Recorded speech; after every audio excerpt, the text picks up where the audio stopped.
Pada malam hari ini kita zikir istiqomah di tempatnya Bapak Indra Lesmana ini. Dan kebetulan saat ini bertepatan dengan peristiwa Isra dan Mi'raj baginda Nabi Muhammad Sallallahu Alaihi Wasallam. Bagi orang Islam yang ada di Indonesia, peringatan Isra Mi'raj itu bukan hal yang lain, bukan hal yang aneh, melainkan sudah menjadi sebuah kebiasaan, sebuah rutinitas. Setiap maulid diadakanlah peringatan maulid Nabi. Setiap Isra Mi'raj diadakanlah peringatan Isra Mi'raj. Setiap menjelang Ramadan diadakanlah persiapan menyongsong Ramadan. Di tengah-tengah Ramadan diadakan lagi kegiatan yang namanya Nuzulul Quran. Begitu tahun baru diadakan juga namanya Muharram. Ini diadakan ini bukan semata-mata seremoni belaka, tetapi agar menjadikan peringatan buat kita semuanya, pengingat-ingat buat kita semuanya, agar hidup kita ini tidak akan pernah lepas dari apa yang telah Allah tentukan dalam dunia ini. Bukan semata-mata di dunia, bahkan di akhiratnya pun sudah Allah tentukan. Bapak Ibu saudaraku semuanya, sebagaimana di dalam mukadimah ayat yang lazim orang Islam sudah hafal semuanya, ada salah satu ayat yang disebut yang berbunyi linuriyahu min ayatina. Salah satu peristiwa Isra dan Mi'raj baginda Nabi Muhammad ini adalah linuriyahu min ayatina. Allah tunjukkan tanda kuasanya. Tetapi bukan hanya Isra Mi'raj doang Allah kuasa. Dari sejak Allah ciptakan alam, sejak Allah ciptakan manusia yang pertama Nabiullah Adam alaihissalam, Allah sudah tunjukkan tanda kuasanya buat kita semuanya. Allah ciptakan manusia nggak ada bapaknya, nggak ada ibunya. Ini tanda kuasanya Allah. Allah ciptakan manusia yang kedua nggak ada ibunya, nggak ada pula bapaknya. Hanya menurut cerita dari tulang rusuk Nabi Adam terciptalah namanya Hawa. Ini tanda kuasanya Allah. Kemudian terus perjalanan waktu masuk di alam Nabi Nuh. Di situ juga Allah sudah tunjukkan tanda kuasanya. Namanya banjir sampai gunung itu bisa tenggelam. Kalau bukan tanda kuasa Allah, apa yang terjadi? Ternyata dari tanda-tanda kuasanya Allah ini hanya orang yang beriman yang selamat. Karena memang diselamatkan oleh Allah. Bagi mereka yang percaya diselamatkan, yang tidak percaya ya sudah, carilah pertolongan kepada yang lain. Ternyata nggak bisa, tenggelam semuanya, mati semuanya.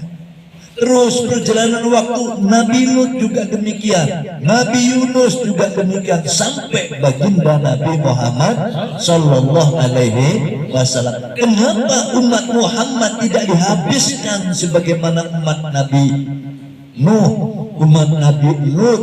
Karena baginda Nabi Muhammad Sallallahu Alaihi Wasallam adalah Nabi dan Rasul yang terakhir, Khatamul Anbiya wal Mursalin, sebagai penutup para Nabi, penutup para Rasul sampai nanti di hari kiamat. Kalau sekiranya tidak Khatamul Anbiya, habis sudah yang gak beriman. Ini tanda-tanda kuasanya Allah. Bapak Ibu saudaraku semuanya, di dalam peristiwa Isra dan Mi'raj ada salah satu yang saat itu mustahil terjadi. Apa itu? Perjalanan antara Masjidil Haram sampai ke Masjidil Aqsa ditempuh dalam sekejap. Saat itu mustahil. Kalau saat sekarang nggak mustahil. saat itu adalah mustahil, karena memang kendaraan yang tercepat adalah kuda. Kalau naik onta mungkin bisa berhari-hari. Nah, bagi Allah tidak ada yang mustahil. Ini pun tanda kuasanya Allah. Tanda kuasanya Allah nggak berhenti pada peristiwa Isra Mi'raj. Termasuk apa yang kita saksikan saat ini di belahan bumi dunia ini, banyak sekali tanda-tanda kuasanya Allah. Peristiwa yang terjadi di Los Angeles, yang mengklaim dirinya adalah negara adidaya, semuanya tersedia, ketika Allah habis ketika.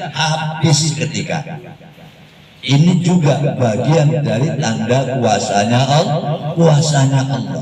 Ternyata saudaraku, tanda kuasanya Allah itu bukan hanya yang jelek-jelek, yang baik pun banyak terjadi.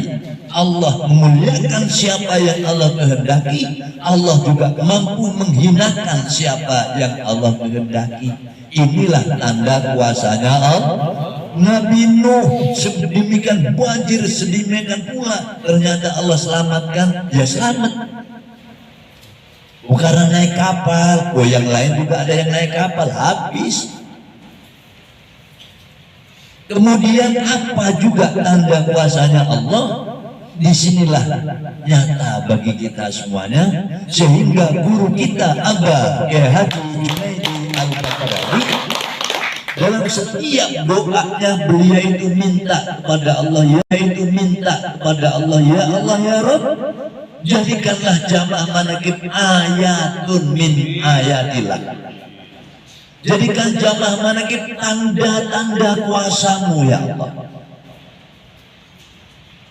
Di mana supaya jamaah manaqib jadi tanda kuasanya Allah? Jelas sekali di dalam peristiwa Isra Mi'raj, Allah perintahkan salah satunya adalah mengerjakan sholat 5 waktu. Di mana letak tanda kuasanya Allah? Bagi orang yang percaya, pasti dia mengerjakan. Bagi yang percaya, dia tidak melihat lagi apa hikmahnya, dia tidak mencari-cari apa makna dan tujuannya. Enggak. Orang yang beriman kepada Allah sekali diperintah maka dia kerjakan. Inilah iman yang hakul yakin. Tidak melihat apapun yang terjadi, apa yang akan terjadi ketika aku mengerjakan. Maka ketika dia sadar ini adalah perintah Allah, maka dia kerjakan. Bukan hanya sholat, semua perintah-perintah Allah kalau dia kerjakan pasti akan ada hikmah yang luar biasa, walaupun tidak dicari-cari. Pasti ada hikmah. Demikian pula sebaliknya, setiap larangan-larangan Allah kalau dikerjakan sama, pasti ada dampak yang tidak baik. Sekalipun tidak dijelaskan, oh kalau begini dampaknya, enggak, pasti. Karena Allah sudah berfirman di dalam Al-Quran, فَمَنْ يَعْمَلْ مِثْقَالَ ذَرَّةٍ خَيْرًا يَرَهُ وَمَنْ يَعْمَلْ مِثْقَالَ ذَرَّةٍ syarran yarah. Barang siapa berbuat baik sekecil apapun, pasti dibalas kebaikan oleh Allah. Dan barang siapa berbuat kejelekan sekecil apapun, pasti dibalas kejelekan oleh Allah. Ini bagian yang harus kita pelajari yang sesungguhnya. Sebenarnya gampang sekali hidup ini. Kalau kita percaya betul dengan apa yang Allah firmankan tadi, فَمَنْ يَعْمَلْ مِثْقَالَ ذَرَّةٍ خَيْرًا يَرَهُ, ketika kita ingin menjadi baik dalam segala hal, maka tidak berpikir panjang. Dia hanya ingin melakukan perbuatan yang baik. Ketika dia telah melakukan perbuatan yang baik, pasti akan mendapat balasan yang baik. Ketika dia tidak ingin mendapatkan kesengsaraan di dalam hidup, kesulitan di dalam hidup, kehinaan di dalam hidup, pasti dia akan meninggalkan perbuatan yang tidak baik. Karena Allah sudah menegaskan, barang siapa berbuat tidak baik, sekecil apapun dibalas dengan yang tidak baik oleh Allah. Semoga dengan keadaan yang seperti ini Allah langgengkan buat kita semuanya. Hari ini adalah kegiatan yang menuju kebaikan kepada Allah sudah cukup.